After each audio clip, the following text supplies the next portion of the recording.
Salut à toi, j'espère que tu vas bien. Bienvenue dans cette vidéo. J'attends ce moment depuis longtemps avec impatience. Euh,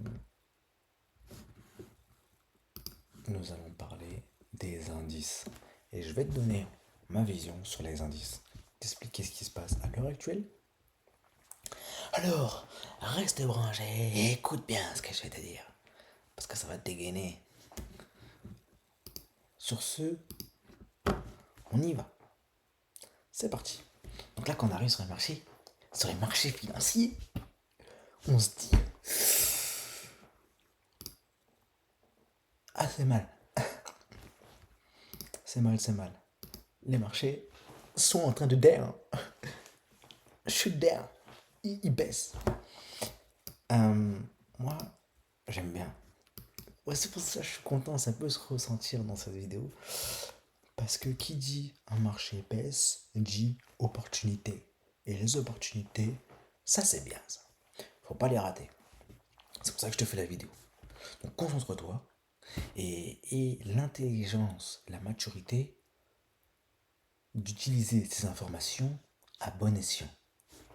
T'as capté le move que je viens de te lâcher là? Bref. Alors, déjà, pourquoi les indices chutent? On va voir une raison macroéconomique, géopolitique. Je ne vais pas rentrer dans les détails. Je ne suis pas un expert forcément dans ça. Je tiens à le dire. Mais j'ai de quoi justifier en macroéconomique. Et puis après, il y a la partie technique où là, je suis assez bon et je vais t'expliquer les points où le prix pourrait rebondir. Pourquoi il se retourne à ce moment-là? Pourquoi il se retourne maintenant? Bref, donc on va commencer par le macroéconomique, comme ça va aller vite. Et ensuite, on enchaîne avec la partie technique. Donc, d'un côté macroéconomique, enfin, on va dire du côté de macroéconomique, pourquoi les marchés actuellement, donc là on est le vendredi 13 mars à 22h42, voilà, je tenais à le préciser, 22h42, il y a toujours la guerre, il y a toujours la guerre, guerre du coup qui est synonyme d'incertitude sur les marchés, guerre aussi qui a causé la hausse du pétrole, d'accord, donc pareil, grosse, grosse perturbation au niveau de l'économie de manière générale, parce que si plus de pétrole, en fait tout est impacté, d'accord. Les marchandises, elles peuvent plus être transportées, on va dire, là où il faut qu'elles soient transportées, au moment où elles doivent être transportées, et donc qui dit retard de leur transport, dit que les prix vont forcément augmenter, il y aura forcément aussi une inflation. Donc pétrole à la hausse est synonyme d'inflation. Et là, on est en train justement, même, on est déjà dans une période d'inflation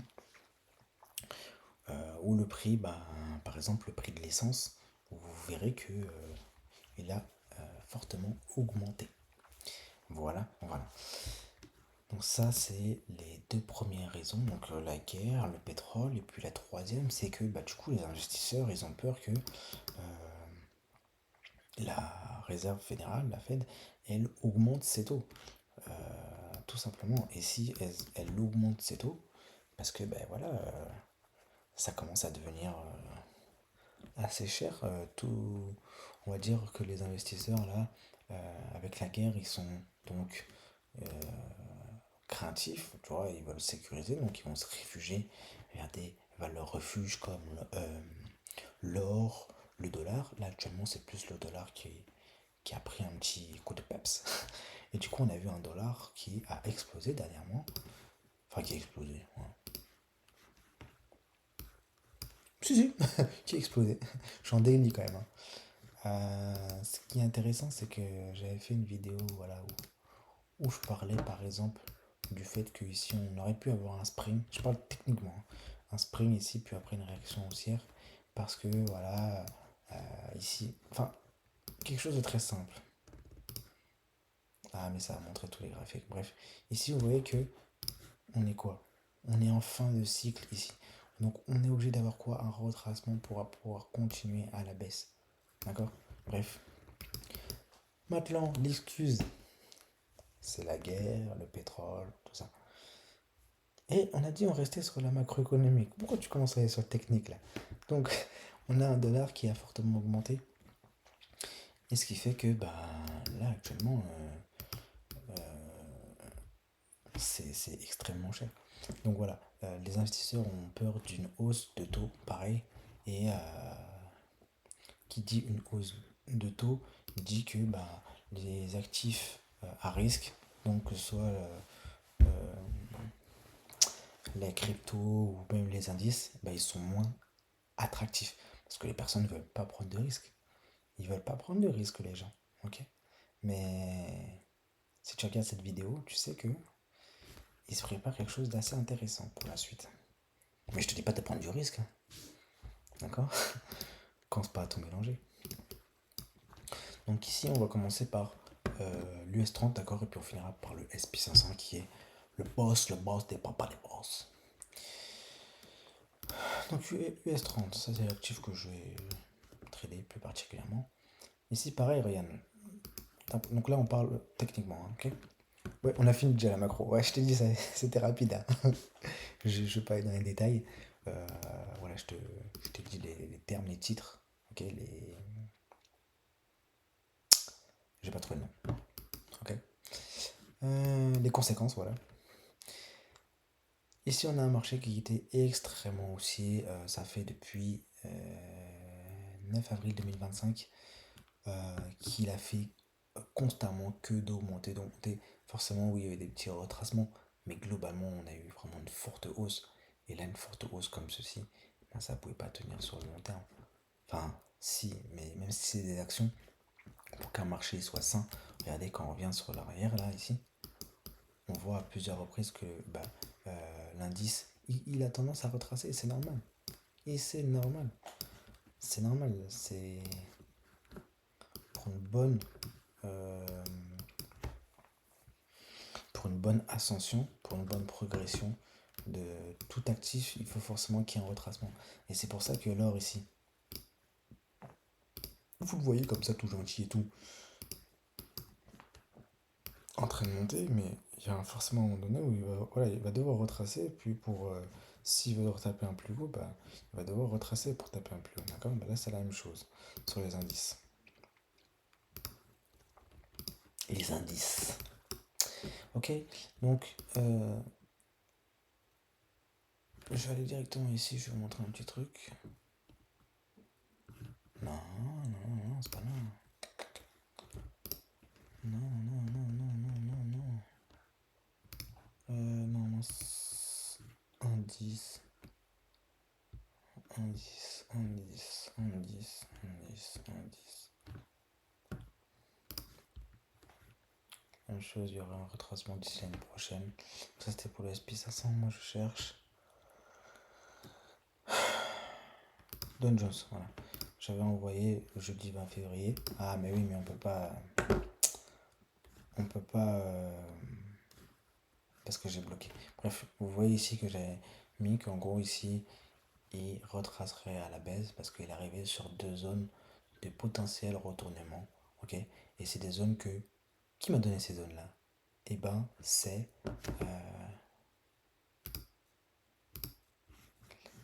Hop, je mets les dessins. C'est mon extension de Fibonacci, d'accord? C'est mon extension de Fibonacci qui m'a donné ces zones-là.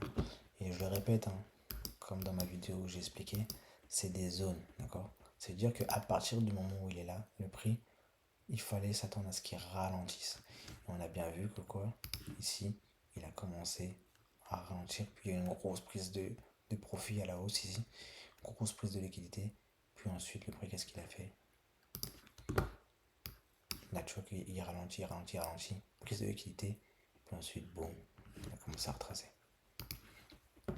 Et attends, US 30, c'est même pas ici en plus. C'est même pas ici, je dois l'avoir encore le dessin, c'est dans le futur.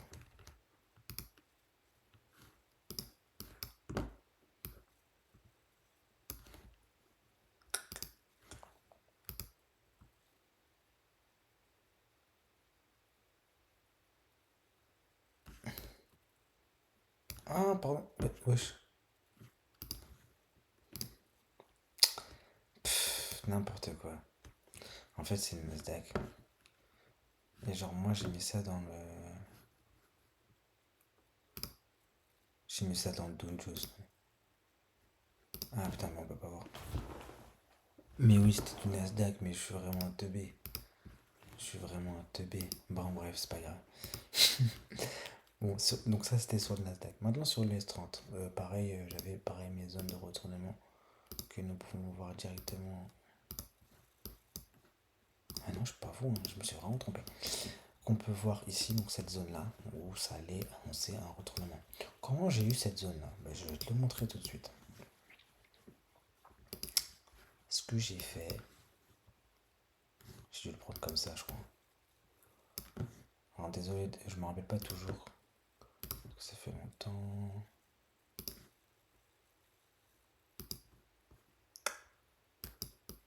Voilà, donc j'ai pris ici, c'est toute cette impulsion ici, puis ce retracement qui m'avait l'air assez conséquent.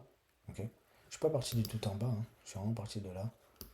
C'est à partir de là que j'ai vraiment vu voilà, une deuxième phase de bonne progression. Donc je l'ai pris de là, puis j'ai retracé, et puis ça m'a donné cette zone ici.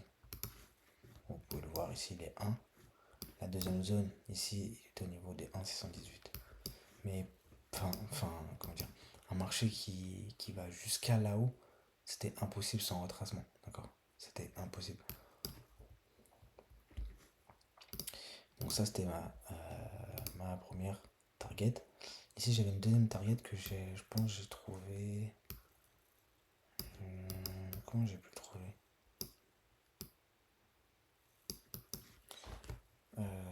Tac, tac, tac. Est-ce que j'ai fait ça? Non, c'était pas lui. Et est-ce que j'avais pris tout ça?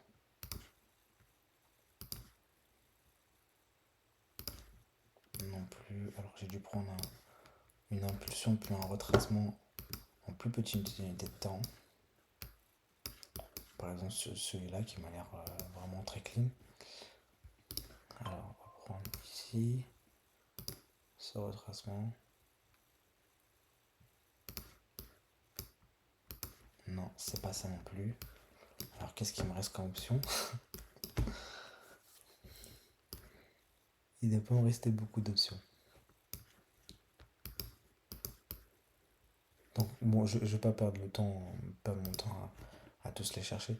Tout ce que je veux dire, c'est que avec l'extension de Fibo, tu vas pouvoir repérer différentes zones.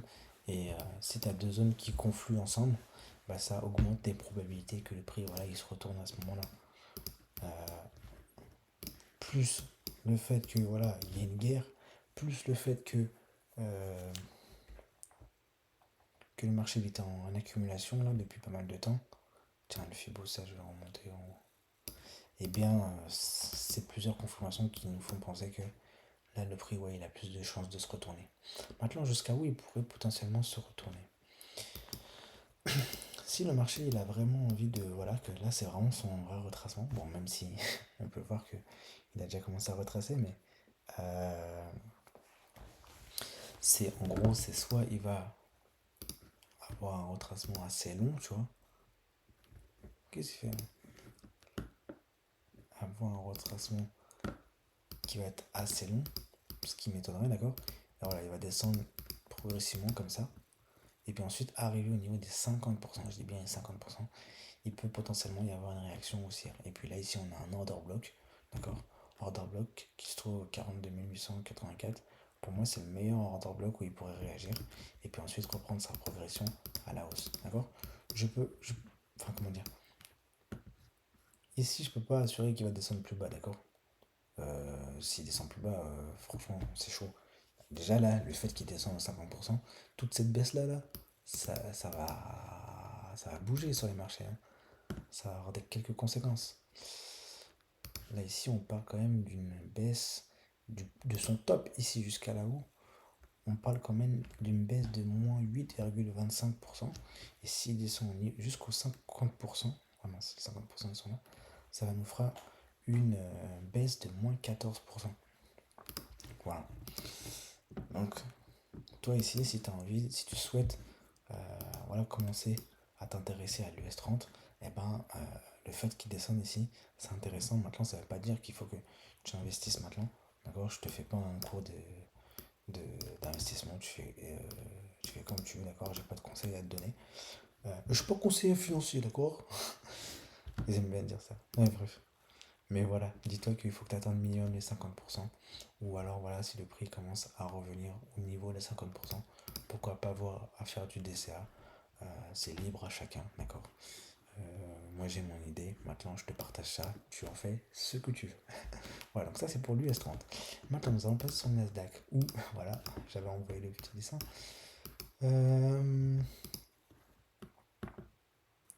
C'est bien parce que le groupe, en fait, personne ne le regarde. Du coup, en fait, si je mets quelque chose de faux, bah, personne ne me regarde. Tout simplement. Non, mais c'est juste que là, pour l'instant, je le mets pas en avant parce que j'en ai pas besoin. C'est plus pour moi. Nasdaq. Nasdaq, Nasdaq, Nasdaq, Nasdaq, Nasdaq. Donc on était sur le futur ici. Puis c'est ça, ouais. Donc là, il y a mon dessin. Parce que j'avais deux zones de retournement que m'avait donné par exemple. Pareil avec l'extension du Fibo. Euh...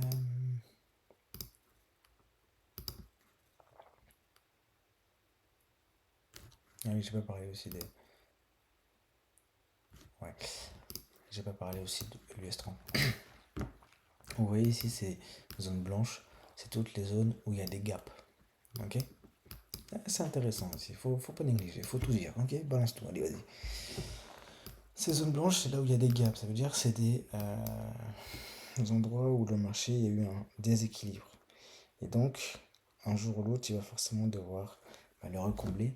Et en plus, lorsque tu as des déséquilibres comme ça qui confluent avec le fait que bah, euh, ton marché, là ici, il est en zone premium, et un minimum il peut descendre jusqu'en haut en discount, bah, on aurait minimum en fait ici CLVG plus CFVG qui sont au niveau des 50%, là ce dernier, enfin autour, qui pourrait être potentiellement comblé.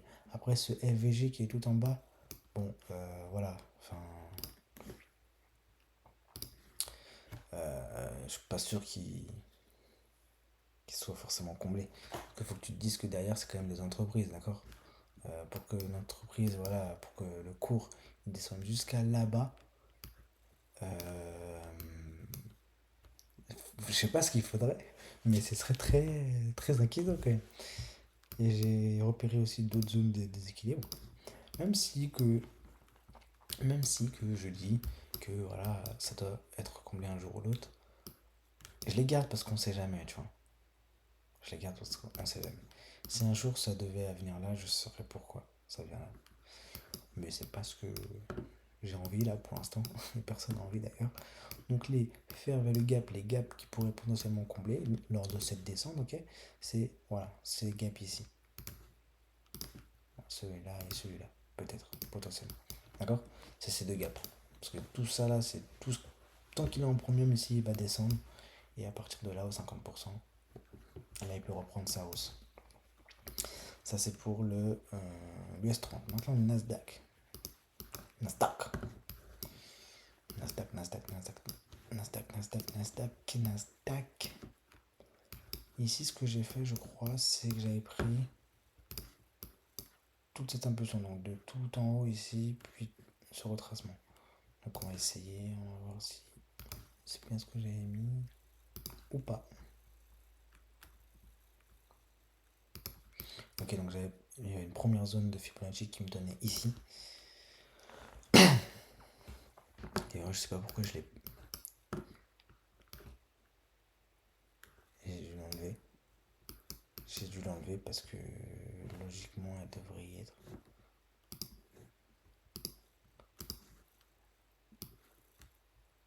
En parlant ou en backtestant, des fois j'ai dû le supprimer. Ok. Parce que ça, c'est des trucs que je touche très rarement.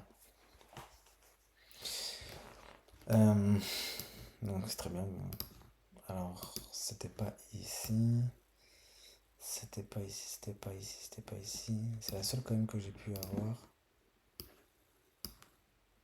Maintenant, si on prend, imaginons cette grande impulsion là.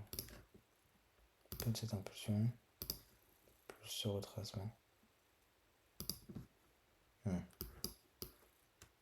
C'est comme ça que je l'ai eu. C'est comme ça que je l'ai eu. J'avais pris cette impulsion, puis ce retracement. Donc ici, un take profit, tu vois, il m'avait donné un premier take profit ici au niveau des 1. Et on voit qu'au niveau des 1, ici, le prix, qu'est-ce qu'il a fait? Hop, il a stagné. Il y a une première réaction ici. Et là, il a dépassé un peu. Deuxième réaction, boum, il a baissé. Là, ici, à ce niveau-là, bon, le prix, il l'a pas encore atteint. Mais voilà, si je devais encore réitérer mes propos, c'est une zone. C'est-à-dire que dès qu'il s'approche de là, voilà, s'il doit se retourner, je pensais que, voilà, qu'il allait frôler ça, au moins toucher, mais il a décidé d'en faire autrement. Et c'est ok, c'est ok. Ah, en fait, ton Fibo il fonctionne pas, il est pas venu pile dedans. C'est pas grave. J'avais la vision. J'avais déjà pré-shot que potentiellement il pouvait se réagir avant. D'accord. Il faut multiplier les confirmations, les concepts. Et dans tous les cas, c'est pas moi qui ai fait bouger le marché, c'est pas moi qui ai décidé que là, il descendait. D'accord. Ça, c'est une analyse technique. C'est une analyse technique. L'analyse technique ne fonctionne pas à 100% à chaque fois. Ok. Vous voyez la preuve ici. La preuve ici.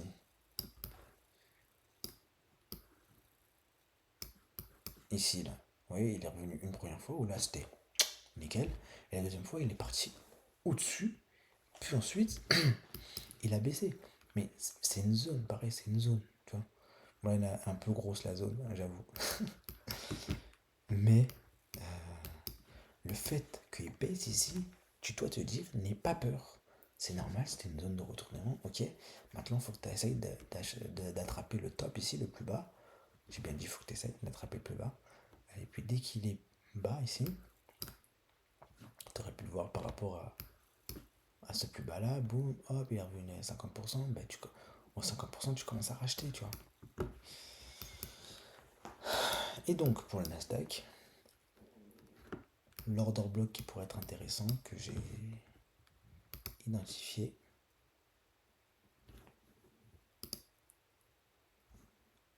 Tiens, il y en a un autre là d'ailleurs.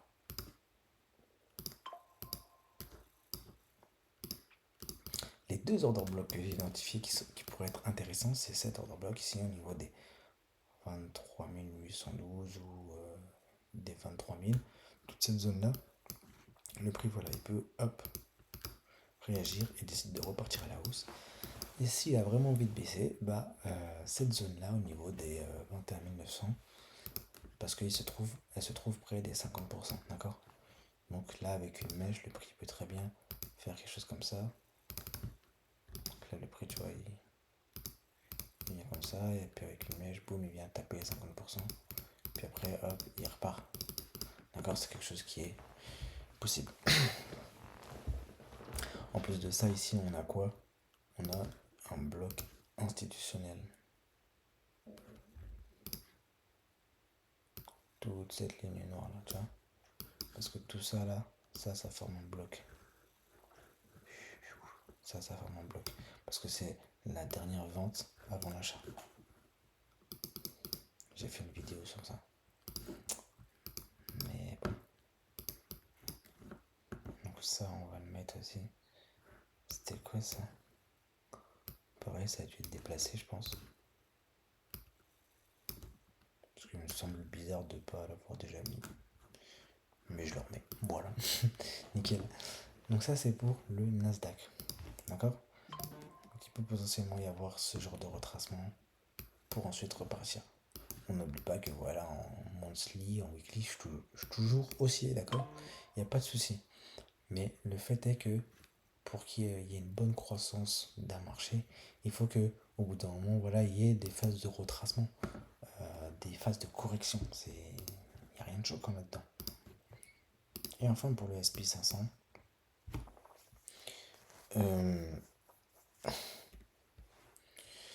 Pour le SP500 ici, bah, il y a cette Fibo, d'accord, qui est restée depuis que je l'ai mise. Et donc j'avais pris quoi? J'avais pris toute cette impulsion haussière, plus ce retracement. Et ça m'a donné, pareil, la première zone. Même chose, ça s'est effacé. Je vais la remettre. Hop. Voilà. Et arrivé à cette zone, le prix, je pouvais anticiper potentiellement qu'il pouvait se retourner. D'accord? Je ne suis pas sûr à 100%. Mais vu comment il est monté, d'accord? Vu comment il commençait à stagner, voilà. C'est une histoire de probabilité. On n'est jamais sûr à 100%. Mais au bout d'un moment, il faut être réaliste et faut être logique surtout. Tu vois? Puis après, voilà, tu vois, j'ai mes TP, mes différents TP pour la suite. Mais ici, cette zone-là, les 1, il risque d'avoir voilà, un retracement qui risque de faire du bien au marché.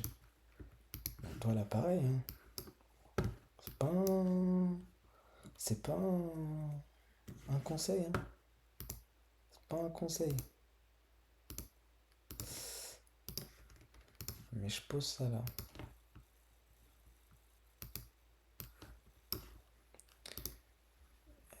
Je pose ça là. Et donc pour pour l'US, pour le Nasdaq, pour le SP500, hop, voilà. Ces deux order blocks seraient très intéressants. Ils sont plus au niveau des 50%, eux. Euh, donc c'est vraiment les order blocks que j'atteindrai. Voilà. Euh, j'ai pas grand chose à ajouter. Je referai peut-être une vidéo si le marché voilà, il a envie de baisser ici. C'est ma vision. Maintenant, si j'ai faux, ça me choque pas. Si j'ai raison, ça me choque pas non plus. Voilà, je propose juste ma vision, d'accord? Et on verra si elle est bonne ou pas. Et puis, je peux que m'améliorer. Il y a un moment donné où forcément, euh, je vais réduire ma marge d'erreur, d'accord? Mais bon, je peux me tromper. Sur ce, bon trading à vous. Et essayer d'avoir, voilà, pareil, hein, cette espèce de vision pour le trading ou même de manière générale pour les investissements parce que les compétences que tu acquiers en trading peuvent te servir en investissement long terme de manière générale. It's okay? It's okay. Allez, ciao ciao.